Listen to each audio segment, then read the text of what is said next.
حضرت عبداللہ ابن عمر رضی اللہ تعالیٰ عنہ بیمار ہو گئے، شدید علیل تھے، طبیعت مبارک میں کمزوری آ گئی، کچھ کھانے کو دل نہیں کرتا تھا، گھر والے بار بار کہتے کچھ کھا لیجئے کچھ کھا لیجئے، نہیں کھاتے تھے۔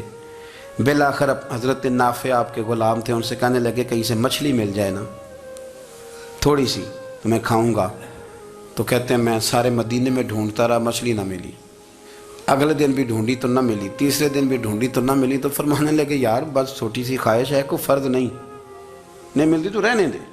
کہتے ہیں چوتھے دن مچھلی مل گئی، میں 1.5 دینار کی مچھلی لایا، لا کے حضرت عبداللہ ابن عمر رضی اللہ تعالیٰ عنہ کے سامنے جو مچھلی رکھی تو آپ نے لقمہ روٹی کا توڑا تھا، مچھلی کو لگانے لگے کہ دروازے پہ فقیر نے آ کے آواز دی کچھ کھانے کو دو۔ تو حضرت عبداللہ ابن عمر نے روک لیا اور ہنسے۔ کئی دفعہ دے ہم بھی دیتے ہیں پر ہمارا چہرہ دیکھنے والا ہوتا ہے، اتنے ہم غصے میں ہوتے ہیں دے دیتے ہیں، لیکن جو چھلوٹیں ہوتی ہیں نا چہرے والی وہ گنی نہیں جاتی۔ ہنسے، فرمایا دیکھو میرا اللہ کتنا کریم ہے، وہ مجھے بچانا چاہتا، اٹھا بار دیا جا کے۔ تو خادم اب حکم کا پابند تھا، وہ لیت اللہ تو کر نہیں سکتا تھا، وہ گیا اور جا کے دے آیا۔ فقیر جب سارے محلے سے آٹا اکٹھا کر لیتے ہیں تو پھر ایک جگہ جا کے بیچتے بھی ہیں۔ دے آیا، وہ 2 گلیاں آگے گزرا تو میں پیچھے دوڑا گیا، میں نے کہا سچ بتا کھانی ہے کہ بیچنی ہے؟ وہ کہنے لگا جو بھی سبب لگ جائے کر جاؤں گا، آپ نے دے جو دی ہے۔ تو کہتے ہیں میں نے اسے کہا کہ یہ 1.5 دینار کی میں نے خریدی تھی، اگر تو 2 دینار کی مجھے بیچ دے تو آج کل مچھلی مدینے میں مل نہیں رہی، تو میں اپنے آقا کو دے دوں گا، وہ یہی کھائیں گے، بیمار ہیں۔ تو کہنے لگا جی بسم اللہ، مجھے کیا اعتراض ہے، 2 دینار مل رہے ہیں، 1.5 کی مچھلی، اور 1.5 کی بھی کسی نے نہیں خریدنی تھی، اب تو پک گئی۔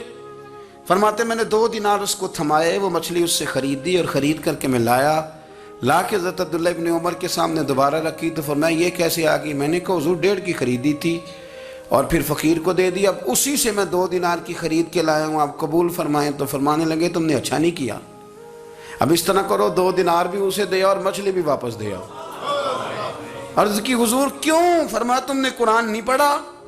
حضور پڑھا ہے۔ فرمایا رب فرماتا ہے لن تنالوا البر حتی تنفقوا مما تحبون، تم بھلائی کو اس وقت پہنچو گے جب اپنی پیاری چیز راہ خدا میں خرچ کرو گے۔ امام غزالی نے لکھا ہے، فرمانے لگے دیا، تو وہ حضرت نافع کہتے ہیں میں دینے گیا، دے کے واپس آیا تو کچھ پریشان تھا، کیونکہ مجھے بھی 4 دن ہو گئے تھے نا تلاش کرتے، تھوڑی طبیعت میں مایوسی تھی کہ اتنی محنت سے میں نے لایا اور آپ نے واپس کر دی۔ تو حضرت عبداللہ ابن عمر نے مجھے قریب بٹھایا، پھر مجھے تھپکی دی، فرمانے لگے پتر میں نے ویسے بھی کبھی جھوٹ نہیں بولا اور آج کل تو میں ویسے ہی بیمار ہوں، ٹائم ہی نہیں، وقت ہی نہیں، موقع ہی نہیں جھوٹ بولنے کا۔ میں تجھے سچ بتاؤں، مجھے مچھلی کھا کے اتنا سکون نہیں ہونا تھا جتنی اللہ کے راستے میں خیرات کھا کے مجھے سکون ہوا۔ تو تجھے تو میری راحت سے غرض ہے نا کہ مجھے راحت کیسے ہوتی ہے، تو مجھے سکون ملا ہے، راہ خدا میں دے۔ میں نفسانی خواہش پوری کر لیتا تو یہ میرا نفس کل پھر مجھ سے مچھلی مانگتا، پرسوں کہتا نہیں چھوٹے گوشت کی یخنی بھی چاہیے۔ ہم لوگ الجھ گئے ہیں، بہت بڑے قیدی ہیں اپنے آپ کے، بڑے قیدی ہیں، سارا دن اپنی خواہشات کی تکمیل میں بھاگے رہتے ہیں، بڑے بڑے سونے نوجوان۔ میں ان پہ تنقید نہیں کرتا، مجھے ان پہ ترس آتا ہے۔ جب میں رات کے اندھیروں میں انہیں ٹیلی فون لے کے چوکوں میں کھڑے دیکھتا ہوں تو مجھے رحم آتا ہے۔ میں کہتا ہوں دیکھو نفس کی خواہش کے پیچھے یہ کیا مثلاً آخر کیا ہے اس میں؟ ایک عورت کے پیچھے تباہ کر لیا اپنے آپ کو، یعنی زیادہ سے یہ کوئی مقصود ہے؟ یہ کوئی مقصد حیات ہے جس کو مقصد بنا لیا ہے؟ میرے عزیز بات کو سمجھ لیں، اتنا خوبصورت آدمی ہے اور اتنا اس کا اونچا قد کاٹ ہے، اور کیا کس کے پیچھے یہ بھاگا ہوا ہے؟ بڑا سمجھدار، دانشور، عقل مند آدمی، ذی روح بندہ، لیکن اس کا سٹیٹس آپ یہ ملاحظہ کریں کہ وہ 20-40 ہزار کی خاطر جھوٹ بولتا ہے، دھوکہ دیتا ہے، فریب اور فراڈ کرتا ہے۔ ہم اپنی نفسانی خواہشات کے پیچھے اس طرح بھاگتے ہیں کہ ہم اصل سے رہ جاتے ہیں۔ میری باتوں کی سمجھ آ رہی ہے آپ حضرات؟ تھوڑا تھوڑا کر کے، ایک ایک کر کے ان کی باتیں کم مانیں۔ وہ ضروری تو نہیں نا کہ سویرے ناشتہ بازار سے اپنی مرضی کا تگڑا کیا ہے، بازار سے لا کے پوڑیاں چنے بہترین کھائے، اور پوڑیاں چنے ابھی کھائے نہیں، شاپر میں ڈالے ہوئے ہیں، اور وہ لے کے ابھی آ رہا ہے تو ساتھ ہی رستے سے गोश्त भी छोटा अच्छा लगा तो 2 किलो वो भी ले आए कि पूड़ियाँ चने खाऊंगा और दोपहर के लिए गोश्त पकाऊंगा। ओ पहले ये तो खा ले साहब, इससे तो निजात पा ले। ये पता नहीं हजम होता है कि कुछ और करता है तेरे साथ, लेकिन वो गोश्त भी साथ ले आया। यानी टेबल पे, नाश्ते के टेबल पर बैठ के फैसला हो रहा होता है कि हमने क्या खाना है, हमने किधर जाना है। संगियो याद रखो, बातों को समझो और गौर करो। ये थोड़ा थोड़ा करके जब हम छुटकारा हासिल करने की कोशिश करेंगे ना, छुटकारा हासिल करने की, कई जगह से, किसी जगह से अगर आपको तंबी होती है ना, तंबी, उसमें भी बड़ा मज़ा आता है। उसमें बड़ा, हमारे एक बुजुर्ग थे, तो एक दिन ना मैं गया तो कहने लगे अल्हम्दुलिल्लाह आज मैं बड़े सुकून में हूँ। मैंने कहा जी वो क्या हुआ? कहने लगे मैं अपने आप को बड़ा पीर साहब समझने लग गया था। तो एक वापडा के किसी आदमी से काम था, तो मेरे एक दोस्त ने मुझे कहा कि पीर साहब उसको टेलीफोन कर दें, सुना है आपका अकीदतमंद है। मैंने उस बंदे को टेलीफोन किया तो कहता पीर साहब मैं इज़्ज़त आपकी बड़ी करता हूँ पर यह काम नहीं हो सकता। कहते जब उसने मुझे कहा ना तो कुछ भी नहीं, तो मुझे बड़ा मज़ा आया, वरना मेरा तो नफ्स फूल गया था। मैं तो समझता था कि जो मैं कहता हूँ वैसे ही हो जाता है। कहते उसने थोड़ा सा ना मुझे लेवल में किया है, मुझे मज़ा आया।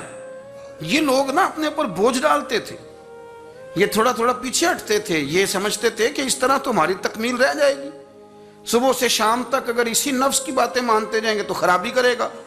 दौलत का नशा है भाई, दौलत इकट्ठी करने वाला किसी जगह सैर नहीं होता। हुस्न का नशा है, हुस्न का नशा है। हज़रत अबू बकर शिबली रहमतुल्लाह अलैह फरमाया करते थे जो तेरी बेटी को खूबसूरत समझ के उसके साथ निकाह करना चाहे उसे बेटी ना देना। हजरत जी क्यों? फरमाया हुस्न तो थोड़े दिन के बाद खत्म हो जाएगा, फिर वो इसकी कदर नहीं करेगा, वो तो कहीं और मुंह मारता फिरेगा। हज़रत अबू बकर शिबली रहमतुल्लाह ताला अलैह की बेटी खूबसूरत थी। एक नौजवान कहने लगा मेरा निकाह कर दें। आप फरमाने लगे पुत्र तो 1 महीने के बाद आना, कर दूंगा। बड़ी मोटी ताज़ी खूबसूरत साहिबजादी। तो हजरत ने उसे दवाई खिलाई, उसे पखाने लग गए।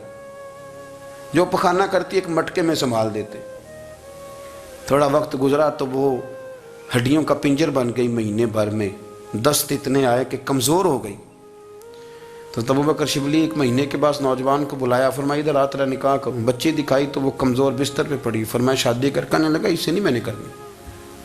फरमाया ये वही है? कहने लगा जी नहीं। फरमाया तू तो कहता था मुझे इश्क है, किधर गया तेरा इश्क?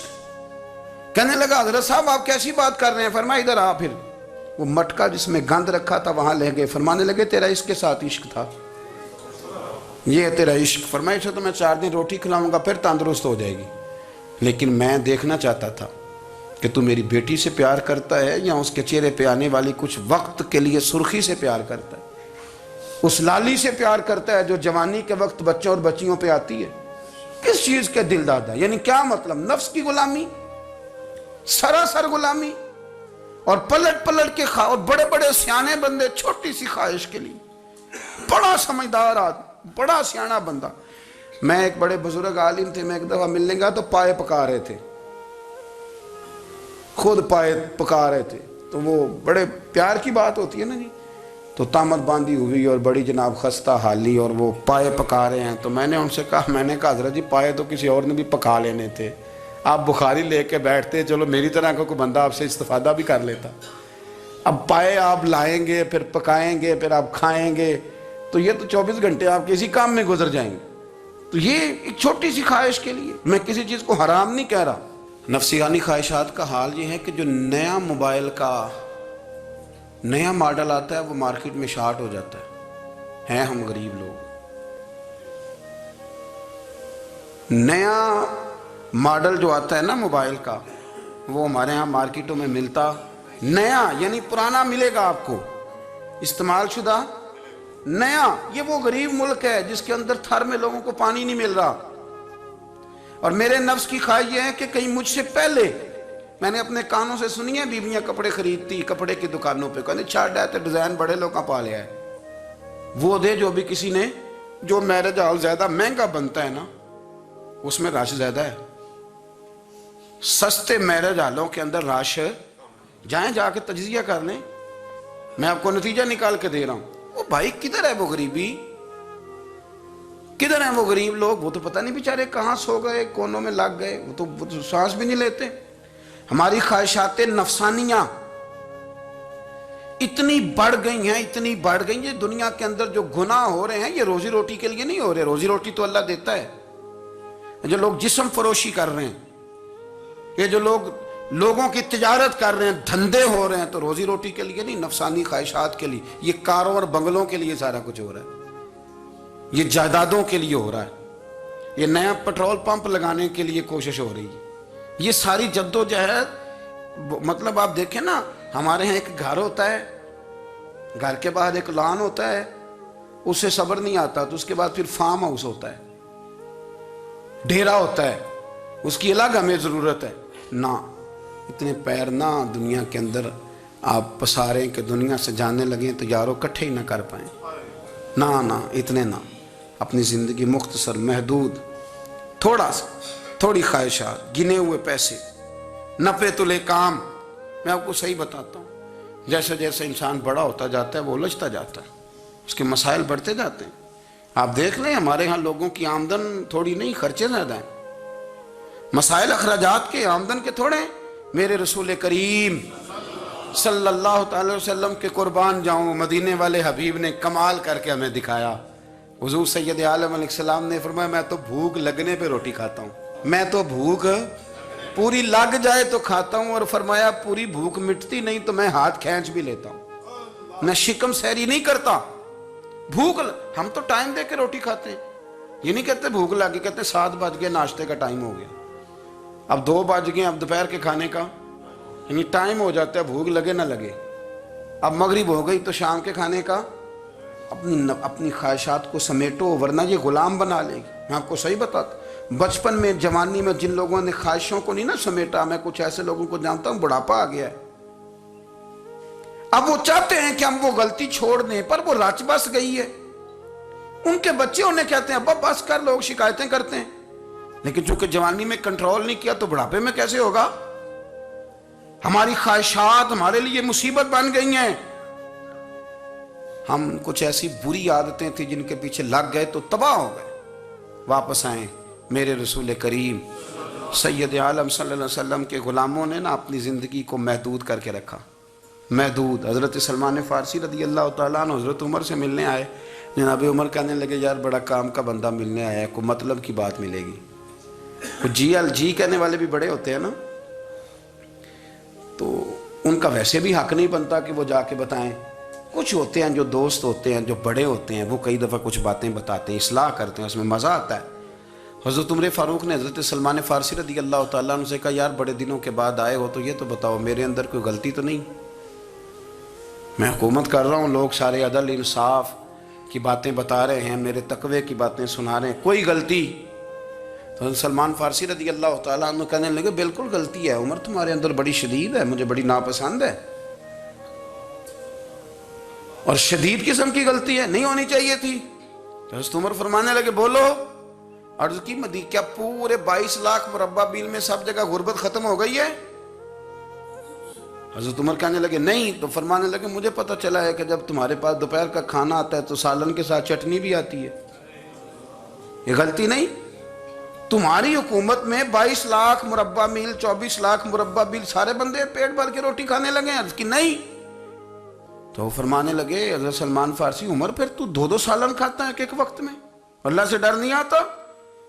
तो जनाब उमर फारूक रो पड़े। ये बिल्कुल जायज़ था। इस बात से अगर कोई मना करता है तो जायज़ नहीं दीन में, ये भी मैं आपको बता दूंगा। आपके पास जायज़ पहले 6 सालन का है, मैं कौन मना करने वाला, पर वो उमर थे ना, उमर का मनसब और है। हज़रत सलमान फ़ारसी ने जब कहा तो उमर रो पड़े, कहने लगे तू मेरा संगी है, मेरे लिए दुआ कर, मैं अल्लाह की बारगाह में तौबा करता हूँ, आज के बाद ये गलती नहीं दोहराऊंगा। अपनी ख्वाहिशात को इतना फिर, उसूल पसंदी का नाम नहीं, दूर दूर तक नाम नहीं उसूल पसंदी का। हज़रत सैयदना बहलोल दाना, बंदा सादा था तो नाम उसका दाना था। आप बैठे थे तो हारून रशीद का लश्कर आने लगा, तो वो एक बंदा दौड़ा आया, कहने लगा बाबा रास्ते से उठ जा, हारून रशीद आ रहा है। तो आप फरमाने लगे तू गुलाम है ना, तूने ड्यूटी कर दी है ना, इतला दे दिया, मेरी मर्जी उठूँ चाहे ना उठूँ, तेरी ड्यूटी पूरी होगी, तू जा, तेरा काम हो गया। कहने लगा बादशाह मैं उसका गुलाम हूँ, तो नाराज़ होगा, तू उठ जा। तो बादशाह कहने लगा तू उसका गुलाम है तो वो मेरे गुलाम का गुलाम है। اور اگر تجھے زیادہ دقت ہو تو اسے جا کے بتا دینا، بے شک میں کوئی ڈرتا نہیں اس سے۔ ہارون رشید کو جا کے بتایا کہ وہ سادہ سا بابا ہے، تو وہ کہتا ہے کہ ہارون رشید میرے غلام کا غلام ہے، تو ہارون رشید بھی ناراض ہوا، کہنے لگا پتہ کر لیتے ہیں۔ جا کے پوچھا یہ تم نے کیا کہا، غلام کے غلام؟ تو آپ فرمانے لگے بادشاہ سچ بتا تو اپنے نفس کا غلام نہیں، تو نفسانی خواہشات کا بتا تو غلام نہیں، تو دوسرے بادشاہ کا جس طرح کا تخت اور تاج دیکھتا ہے اس طرح کا بنوا کے رکھ نہیں لیتا، تو غلام ہے کہ نہیں نفس کا؟ بادشاہ چپ کر گیا، فرمانے لگے تو نفس کا غلام ہے اور نفس میرا غلام ہے اور میری مرضی پہ چلتا ہے، تو اب بول تو غلام کا غلام ہے کہ نہیں؟ تو ہارون رشید کہنے لگے حضرت بہلول دنا سے میں نے کئی دفعہ ارادہ کیا ہے کہ آپ سے نہ ملوں، پر آ ہی جاتا ہوں، پر فتح ہر دفعہ آپ کی ہو جاتی ہے، کامیابیاں آپ کو ہی ملتی۔ دوست تھوڑا نہ کہیں رکیں، کوئی ایک آدھ خواہش، کوئی ایک آدھ پروگرام، ہماری خواہشات بڑی لمبی چوڑی، بڑی لمبی چوڑی، خواہشات کے ساتھ ہی ہم دوستی کرتے ہیں، خواہشات کے ساتھ ہی ہم رشتہ داری کرتے ہیں، خواہشات کے ساتھ ہی ہم شادی کرتے ہیں، سارا کچھ خواہشات کے ساتھ۔ سیاسی شادیاں وہاں شادی کریں گے تو اتنا مال آئے گا، اتنا کچھ جائے گا، خواہشات کے ساتھ رشتہ داری، خواہشات۔ غریب رشتہ دار سے دوستی نہیں، خواہش نہیں پوری کر سکتا، امیر سے۔ ہر شے خواہشات کے لیبل کے اندر بندھی ہوئی۔ آپ دیکھ لیں سارے معاملات کو ہم نے اپنی نفسانی خواہش کے اندر رکھ دیا ہے، میری مرضی کے مطابق دنیا چلے تو ساری اچھی ہے، اور میری مرضی نہ سنے تو بندہ ایک بھی اچھا نہیں ہے۔ اپنی خواہشات کے چنگل میں ہم نے غلامی اختیار کر لی صبح سے شام تک۔ قرآن نے ہمیں ارشاد یہ فرمایا کہ خواہشات نفس کے پیچھے چلو گے آخرت کو بھول جاؤ گے، تمہارے ذہن میں یہ بات نہیں رہے گی کہ میں نے مرنا بھی ہے۔ پھر لوگ معاذ اللہ ثم معاذ اللہ یہ کہیں گے کہ بھائی یہاں جینے دو نا، پھر آگے جائیں گے تو دیکھی جائے گی۔ لوگ بھول گئے مرنے کو۔ ہماری ساری جدوجہد زندہ رہنے کے لیے ہے، ساری 60-70 سال کے لیے سارا کچھ ہے۔ آپ دیکھ لیں، ٹٹول لیں کسی بندے کو، صرف جتنی محنت کر رہا ہے وہ جینے کے لیے کر رہا ہے۔ رب قریب کے بندے جتنی محنت کرتے تھے مرنے کے لیے کرتے تھے، وہ مرنے کے لیے کوشش کرتے تھے کہ مر جانا ہے، اس کے لیے جدوجہد۔ ہم جتنی جدوجہد کر رہے ہیں ساری جینے کے لیے، جینے کے لیے۔ میرے رسول کریم صلی اللہ تعالیٰ علیہ وسلم کا ایک فرمان ہے مسند امام احمد بن حنبل میں، اور بڑا نرالا، بڑا انوکھا اور بڑا معنی خیز ہے۔ حضور سید عالم صلی اللہ تعالیٰ علیہ وسلم نے فرمایا بڑا بیوقوف ہے وہ شخص، ذرا ترتیب دیکھیے، حضور کی زبان سے نکلے ہوئے حکمت کے موتی، مسند امام احمد بن حنبل۔ فرمایا وہ بڑا بیوقوف بندہ ہے جو چلتا اپنی خواہشات نفس کے پیچھے اور امید یہ رکھتا ہے کہ رب مجھے آخرت میں انعام عطا کرے گا۔ چلتا کس کے پیچھے؟ خواہش کے پیچھے، اور کہتا یہ ہے کہ اللہ مجھے قیامت میں انعام دے گا، تو انعام تو اسے دیا جاتا ہے نا جو کوئی محنت کرتا ہے۔ بلکہ قرآن مجید کے 13ویں پارے میں تو رب فرماتا ہے لوگوں نے نفس کی خواہش کو خدا بنا لیا،